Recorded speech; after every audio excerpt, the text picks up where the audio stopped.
দক্ষিণ চব্বিশ পরগনার জীবনতলায় মাদক মেশানো পানীয় খাইয়ে এক তৃণমূল নেতাকে খুনের অভিযোগ উঠেছে। নিহত ওই তৃণমূল নেতার নাম রবীন্দ্রনাথ মণ্ডল। জীবনতলার 7 নম্বর গ্রামের বাসিন্দা রবীন্দ্রনাথ মণ্ডল স্থানীয় 218 নম্বর বুথে তৃণমূলের সম্পাদক ছিলেন।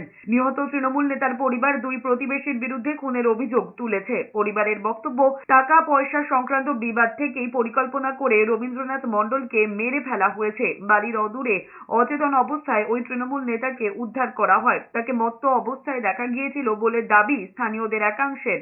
নিহতের স্ত্রী কাঁদতে কাঁদতে বলেছেন, রবীন্দ্রনাথ মণ্ডলের সারা গা হাত পা কালো হয়ে গিয়েছিল। এই ঘটনার খবর পেয়ে নিহতের বাড়িতে যান ক্যানিং পূর্বের তৃণমূল বিধায়ক শওকত মোল্লা। পরিবারের পাশে থাকার আশ্বাস দিয়েছেন তিনি। এই ঘটনায় তদন্ত শুরু করেছে পুলিশ। কি কারণে ওই তৃণমূল নেতা মারা গেলেন, সত্যি তাকে খুন করা হয়েছে কিনা তা খতিয়ে দেখা হচ্ছে।